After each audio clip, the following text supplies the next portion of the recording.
There's a new era arriving. There is a new era arriving that brings the glories of the divine. It is more pure, more refined. It is more attentive. And here we become a channel for the infinite. Oh, my Divine Mother, I always want to be your realized son. And before your power, I give myself, I surrender myself in order to be liberated. Oh, my Divine Mother, I always want to be your realized son. And before your power, I give myself up to be liberated. Just like a river that runs to the sea.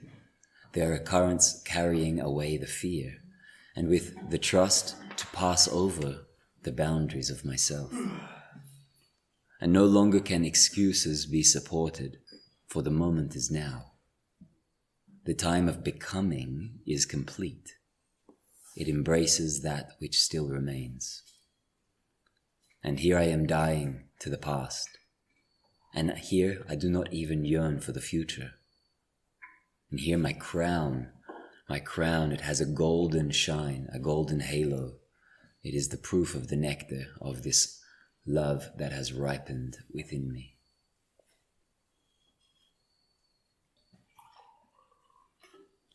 And so we started tonight and we just completed 2 chapters singing to the Divine Mother. Whatever name you give to her, the feminine force in the universe. In Hinduism, they say the creator, the creative force is like where all things are springing from. And some call it God, they call it Brahma. And they say that the whole universe is falling out of the breath of Brahma, the exhale. And out on that exhale, one of the first things in that big bang was the goddess Saraswati. And she rode on a swan. And it was the sound and the syllable Om. And that syllable carried every single thing that we can see, hear, feel, touch, taste, smell. Everything that we can perceive is the manifestation of that original being, that original spark. And that one spark, that one force of action, because in the East, the acting force is the feminine force. The masculine principle is stillness, but what moves the world is the feminine force. What is action, what is divine movement, is the aspect of the goddess. And so from that one spark, from that one movement came all movements. From that one sound came all sounds. And from that one very simple point came everything that we know, all our history, all of our philosophy, our mathematics, our astronomy, all of our wisdom, all of our knowledge. And the beauty of humanity is the beauty of art. It's the beauty of beauty. And the beauty of that is knowing that it won't last forever. It is impermanent. It is always changing. And so to embrace impermanence is to come to the face of beauty. To be embraced by beauty. Because the truth of beauty, it is the beauty of truth. The truth of beauty is the beauty of truth. And whatever source of all sources rode out on that first spark, something coming from nothing in that big bang, that is the beauty of truth. The truth that goes beyond all words. And if you can perceive that in a silent place, then you see that that is what moves all things.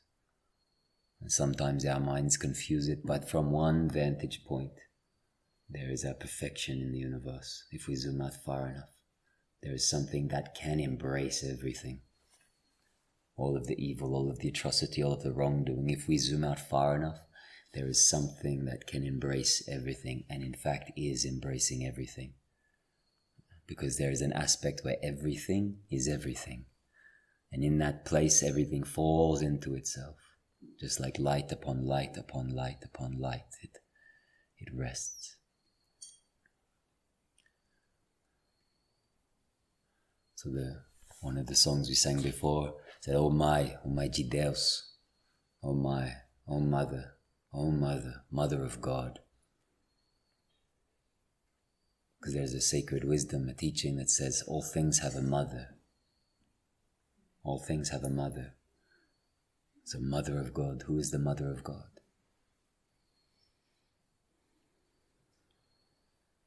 The source of all sources. And so singing these hymns, singing these special songs, drinking this medicine that she called La Madre, the mother. I want to invite that place inside of us and all around us that is full of love, that is full of beauty. And what you do is you ask for that light and that love and that heavenly mother to embrace you. You ask her to come and hold you. You ask her to fill your heart with love.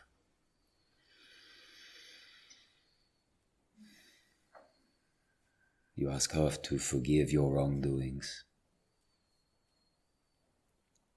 You ask her for mercy for the difficulty, for the confusion, for the suffering that you find in life, in your life, in humanity, in your loved ones.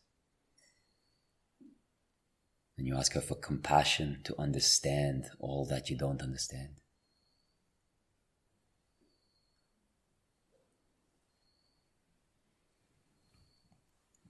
You don't have to believe what I believe. You can do it in your own way. Just making an invitation. This medicine that we drank tonight came from the Santo Daime, the church. And in that church they say if you pray, you get what you ask for. So if you ask for light, the light's coming. If you ask for love, it's coming. If you pray for the relationship with your holy parents, then you can realize yourself as a child. And that's a good thing. Sometimes we drink this medicine, we get ahead of ourselves. It shows us so much wonders and we think that we are someone very, very special. But it's not until we hit the ground and become humbled that we realize that everyone is special. And so in the Daime there's an aspect that has been coming through that religion almost 100 years. And the aspect is for those who drink this medicine to find themselves in the darkness and light a light, to find themselves in the darkness and light a candle and reclaim themselves as a child, as a son or a daughter, as a being of light, as a child of light, as a child of the universe, as the child of something beyond our imagination. To reclaim, what is it to reclaim yourself, your birthright, to the parents that you had before your parents? As I said, you don't have to believe what I believe, you don't have to use the same words as me, but something in you can make sense of that invitation. Because here in this world, there are many lost children. Here in this world, there are many lost souls. There is much confusion, there is so much suffering, so much suffering. And when we see so much suffering, what is born out of it is compassion. The Buddha's compassion, the Christ's compassion, it was born from the suffering of the world. The tears of the Divine Mother are her love for her children because she doesn't want to see them suffer. So we are singing to the Divine Mother. When you feel your heart, when you feel your tears, that's her compassion and her mercy. So see what it's like to reclaim yourself. See what it's like to ignite this flame inside of yourself.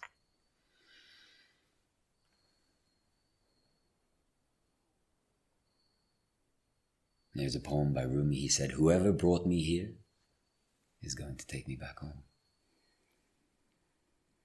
Whoever brought me here is going to take me back home." And so if you come from love and you return to love, then in between you can only be one thing. And the task is to remember that.